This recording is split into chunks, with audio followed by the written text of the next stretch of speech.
बिस्मिल्लाहिर्रहमानिर्रहीम वसल्लल्लाहु अला नबीयिल करीम रब्बि इश्रह ली सदरी वयस्सिर ली अमरी वहलुल उक़दतम मिन लिसानी यफ़क़हू क़ौली. The event at the time of Battle of Badr is narrated by Al-Bidaya wa Nihaya. This event is a peaceful event. It tells us what is the true spirit of Islam. That is spirit of peace. But some Orientalists fail to understand it.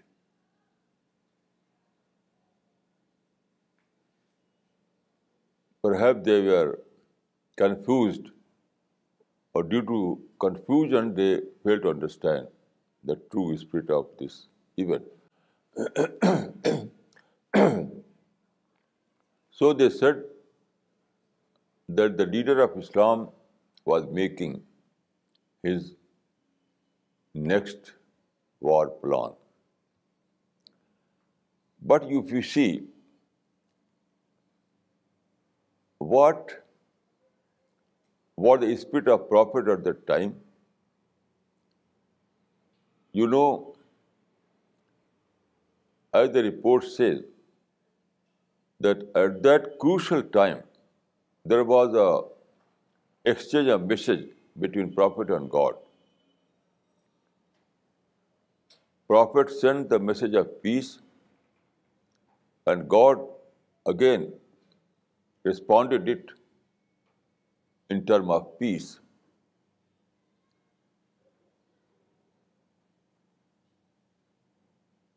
By taking this, you can say rightly that the Prophet of Islam was making his next peace plan. And the events and future events certify this, testify this, because after this battle, Prophet engaged himself in establishing peace between the two parties. And after some years, he was successful.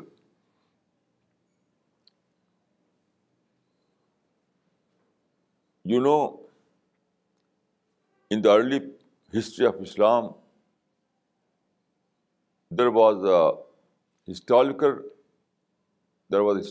agreement between the Prophet and his opponents.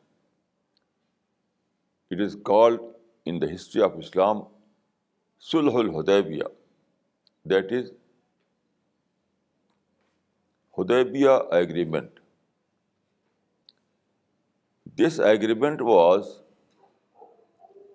in fact, an agreement of peace. In this agreement, it was mentioned, it was decided that up to 10 years there will be no war between the two parties. Although this agreement was a kind of unilateral agreement, one-sided agreement, because other party rejected all the conditions of the Prophet, and they compelled the Prophet to accept their condition unilaterally.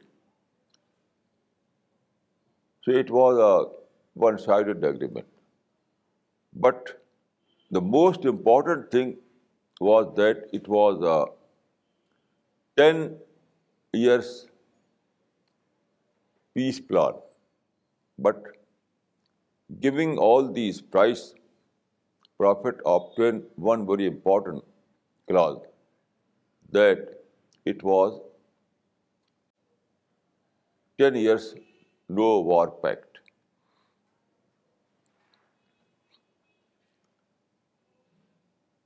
Then what happened? When Prophet finalized this peace treaty between the two parties, although it was one-sided agreement, but it was 10 years no war pact. So at the time Prophet was received a revelation from God. It is chapter Al-Fath. Chapter Al-Fath. The first verse of this chapter is Inna fatahna laka fatham mubina. We gave you clear victory. So Hudaybiyah agreement, although it was one-sided agreement, but God declared that it is a clear victory. Why? Because although Prophet was compelled to give so much price, but finally he was able to attain a no war pact. No war pact means opening the opportunities. So when Quran says Inna fatahna laka fatham mubina, it means that this agreement has opened all the doors of opportunities. Here fath means not a political victory. Here fath means opening the doors of opportunities. So according to the Islam, war shuts all the doors of opportunities and peace opens all the doors of opportunities. This happened at the time of Hudaybiyah agreement. So although it was not a victory in political term, then why Quran says Inna fatahna laka fatham mubina? It is a clear victory for you.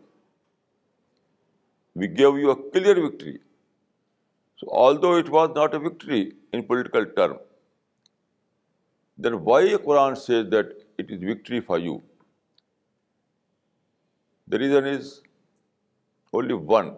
That is, this agreement has opened all the doors of opportunity. Opportunity of dawah work. So after this agreement, dawah work began on a very large scale. People began embracing Islam. And at the time of agreement, there were 114 companions with the Prophet. But within 2 years,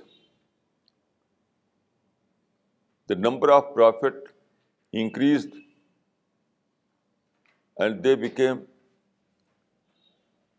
10,000 in number.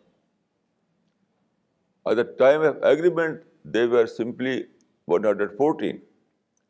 And within 2 years, their numbers increased up to 10,000 companions. In this sense, it was victory, not in political term. There was no political victory at all. You can see the books, you can see the history. At the time of Hudaybiyah agreement, there was no political victory. There was no military victory. There was no any kind of material victory. The victory was in the sense that it opened the door of dawah work. So dawah work is the opening the door of dawah work was victory. This is a very, very important point. Then nowadays people generally have categorized peace in two terms. They say there are negative peace and positive peace. According to my analysis, it is wrong. Why they have divided peace into these two terms? There is no negative peace. Every peace is positive peace. This term is completely wrong. Why? It is due to a wrong obsession.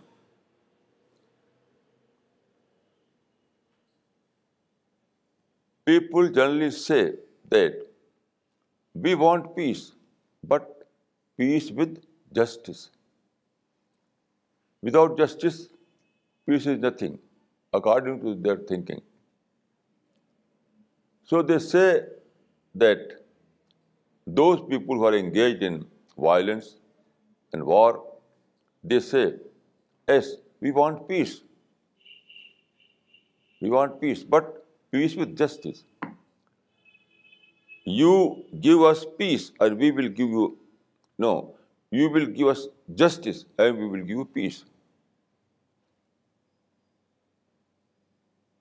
This is wrong. Because justice is not a part of peace. No. Justice is not a part of peace. Peace cannot give you justice. Peace only gives you opportunity.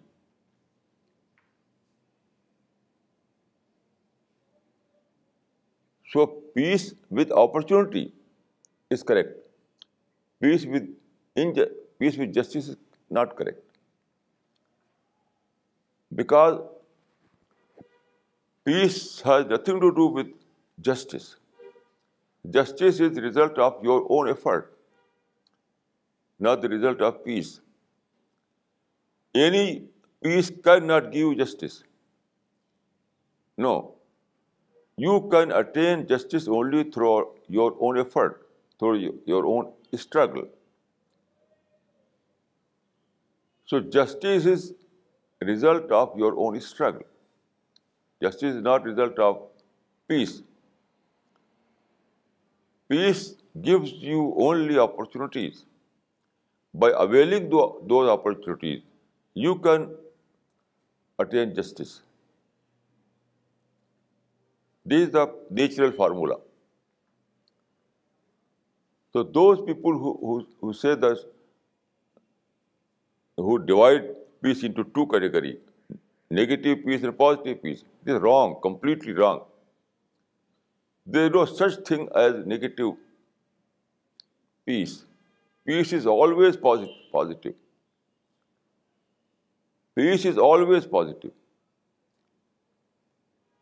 But you wrongly bracket justice with peace.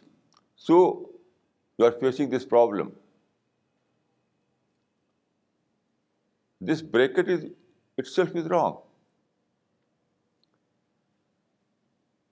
So there is no negative peace. Peace is always positive. Why? Because peace cannot give you justice. Peace gives you only opportunity. You have to avail those opportunities. And after availing these opportunities, you can you can achieve your right, you can achieve justice, you can achieve everything. So all other things are result of your own struggle rather than part of justice, or rather than part of peace. This is very important.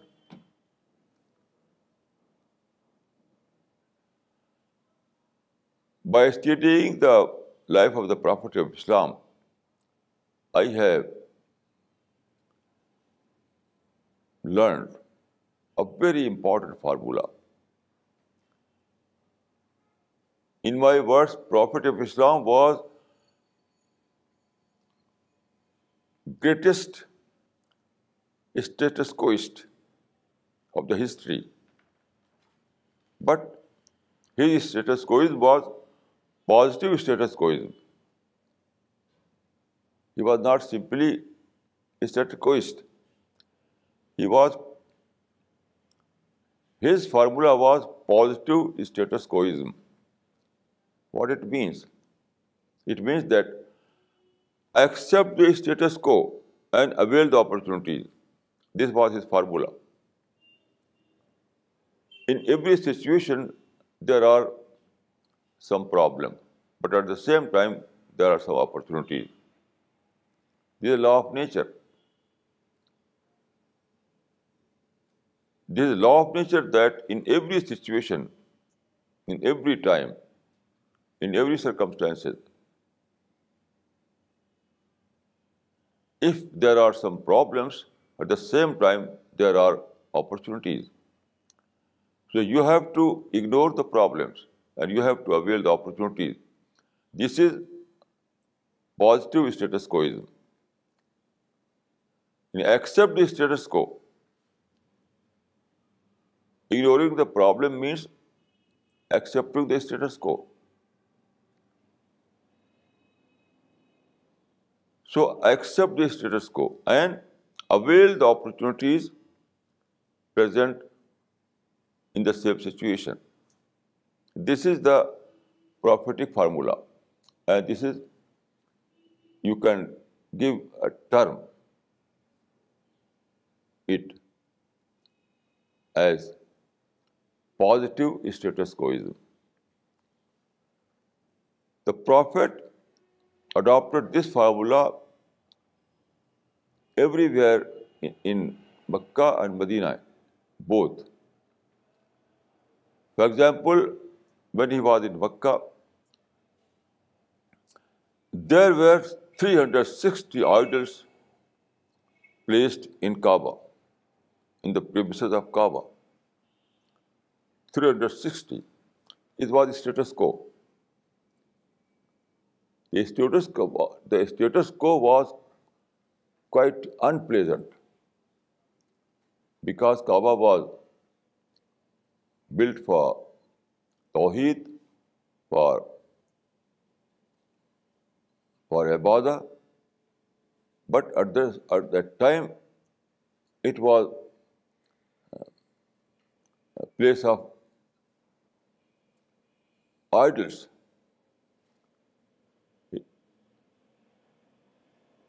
So Prophet accepted this status quo. He never tried to destroy all those idols.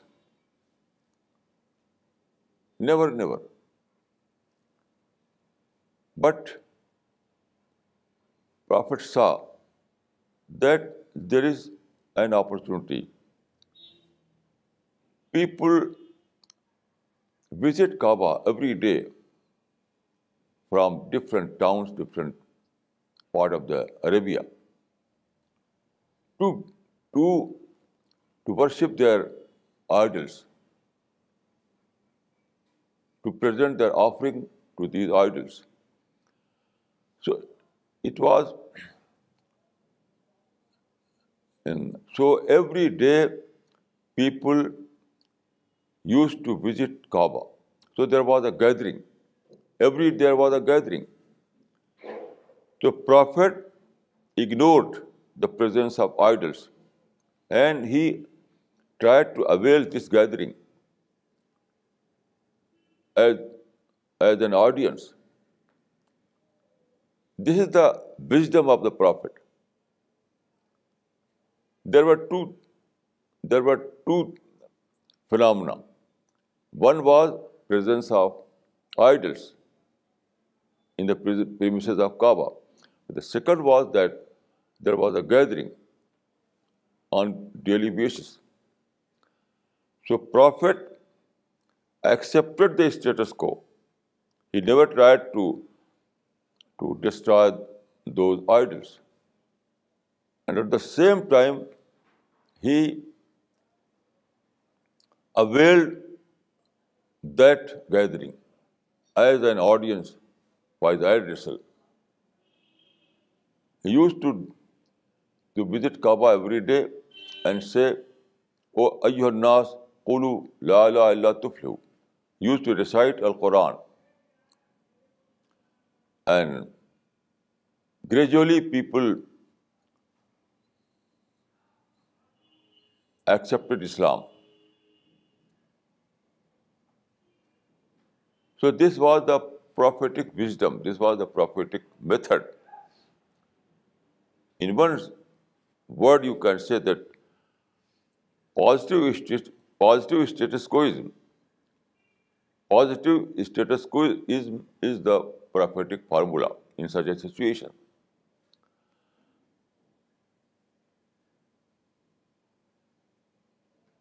Then, when there were so much atrocities, so much persecutions, even Meccan people killed some of his companions. So there was a great problem. But he never tried to go to war, nor tried to fight. Simply he migrated Mecca and settled in Medina. Why? Mecca at that time was a problem land for him, a problem town for him. Mecca at that time was a problem town for him. But at the same time, Medina was an opportunity town for him. In Medina people were Medina people were comparatively soft-hearted people. Meccan people were arrogant. They were stubborn. But Medina people were soft, were very, very soft.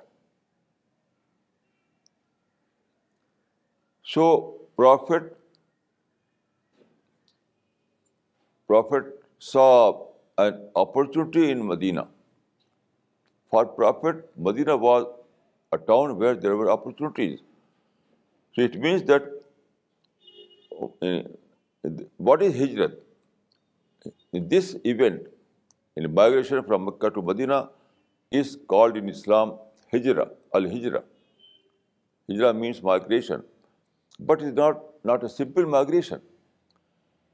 It was leaving problem town and settling in opportunity town. So it means that Islamic thinking is not based on land. It is based on opportunity.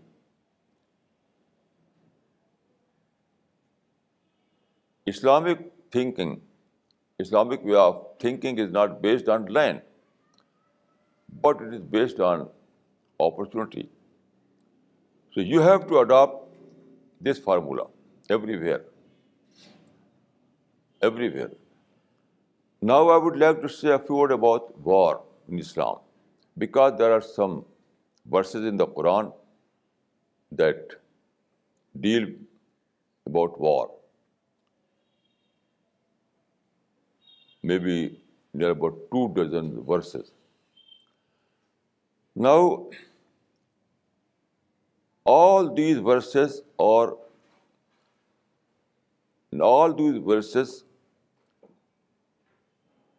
about defensive war. When Meccan people attacked Medina, then Prophet was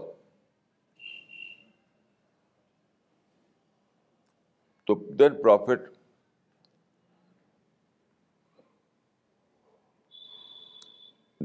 when Meccan people attacked Medina, then Prophet received some verses in the Quran that deal about war, that is defensive war. قَاتِلُوا الَّذِينَ يُقَاتِلُونَكُمْ. Fight with those who are fighting you. وَهُمْ بَدَوْكُمْ أَوَّلَ مَرَّةٍ. All these verses, if you read these verses themselves say that it is defensive verses, not offensive verses. So, you have to know that in Islam, peace is the rule and war is an exception. Peace is the rule and war is an exception. You know, Quran contains 6,500, near about 6,500 verses. All these verses, more than 99% of these verses deal about peace and tolerance and justice and moral values.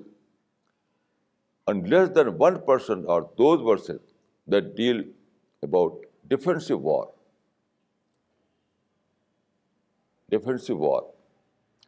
Then, so is the first point, that in Islam, there is only defensive war, not aggressive war.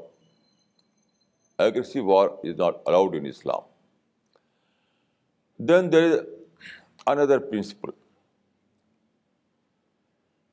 There is a well-known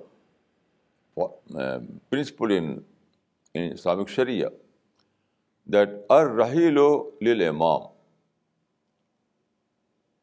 It is well accepted principle in Islamic Sharia. Ar-rahilu lil-imam. It means that to declare a war is a prerogative of Islamic State. Ar-rahilu lil-imam.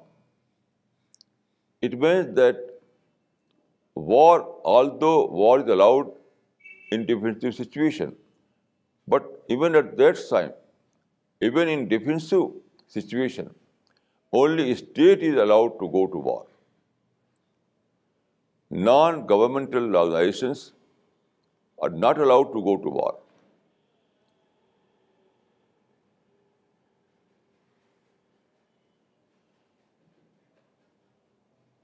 So even in defensive situation, only state is allowed to go to war. Non-governmental agencies are not allowed. For them it is haram. So according to Islam, the definition of terrorism, I will tell you what is the definition of terrorism in Islam. It is a very important question. What is the definition of terrorism? So according to Islam, the definition of terrorism is use of arm by other than state, other than established state. Use of arm by other than established state. This is the definition of terrorism. So no private person, no organization other than government is allowed to go to war. Then there are some other conditions. For example, by taking this teaching, you can say that there are several kind of wars. These are called as guerrilla war, proxy war, etc. So I can say that in Islam there is no guerrilla war, no proxy war, no aggressive war, and also no undeclared war. Quran says, "Fambiz ilayhim ala sawa." It means that if you want to go to war, even in defensive situation, you have to declare that from this day we and you are at war. It is compulsory. So there is no undeclared war in Islam. So guerrilla war, proxy war, secret war, undeclared war, aggressive war, wars fought by agencies other than government, other than state. So all these wars are haram in Islam. Only one kind of war is lawful in Islam. That is defensive war, fought by an established government. It is very, very clear in Islam.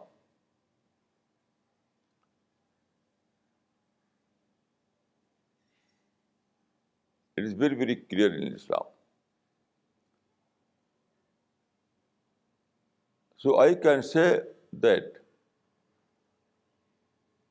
in Islam, peace is rule and war is a rare exception. Peace is rule and war is a rare exception. Then,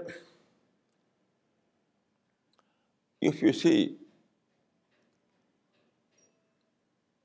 the Quranic injunctions or saying the Prophet in Hadith, you will know the true spirit of Islam.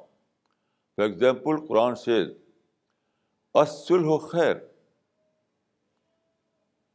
Peace is the best. As-sulhu khair.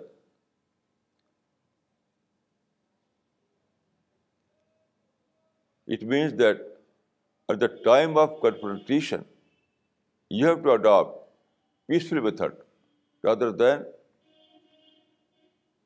violent method. There is a hadith in Sahih Bukhari narrated by Aisha, the wife of the Prophet. She says, "Ma khuyyira Rasulullah sallallahu alaihi wasallam bain amrayn illa ikhtara aysarahuma."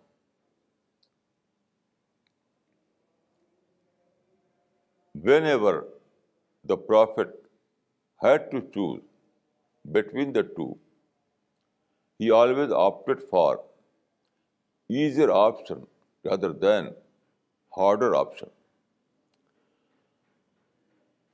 Now it is evident that peaceful method is easier option and violent method is harder option.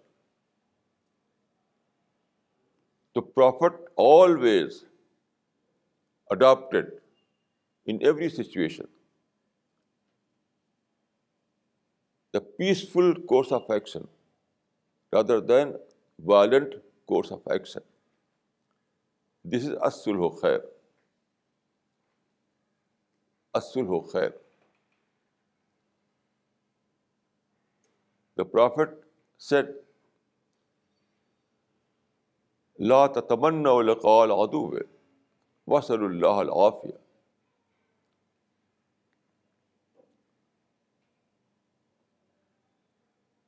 Don't wish confrontation with your enemy. Ask peace from God. Ask always peace from God. This is the true spirit of Islam. Every woman is lover of peace rather than lover of war or violence. The Prophet of Islam has said a very relevant hadith. The Prophet of Islam has said, Inna Allah yu'ti ala rifq ma la yu'ti ala al-unf. Inna Allah yu'ti ala rifq ma la yu'ti ala al-unf. It means that God grants to non-violence what He does not grant to violence. God grants to non-violence, or you can say that God grants to peace what He does not grant to violence. Here you can see that what was the prophetic vision, what was the prophetic thinking.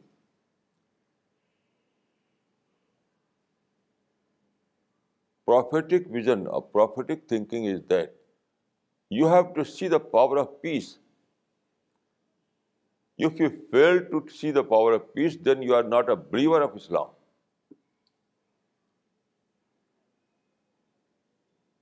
If you believe God, if you believe that Prophet was an eternal guide,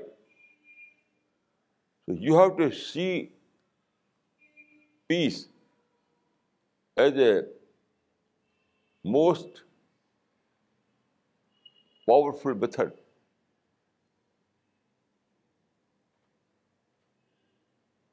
Peaceful method is far more effective than the violent method.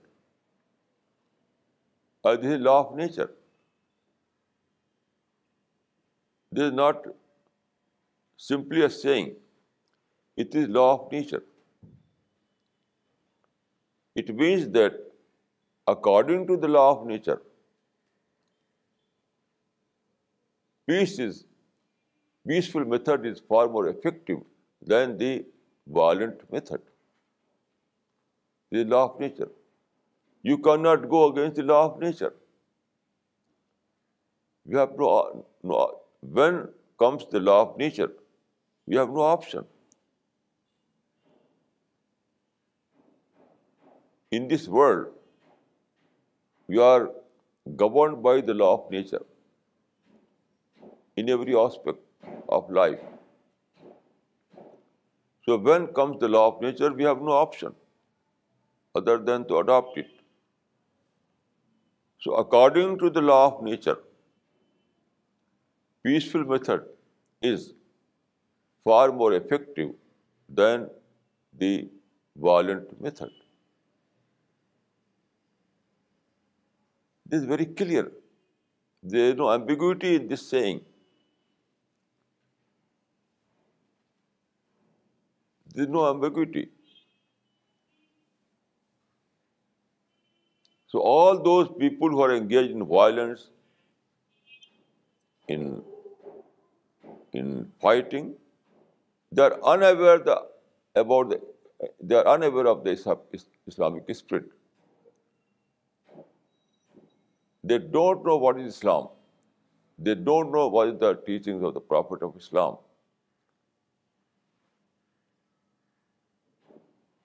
So I can say with conviction that peace is the only option for us. If you are a true believer of Islam, we have no option other than peace. أقول قولي هذا وأستغفر الله لي ولكم أجمعين.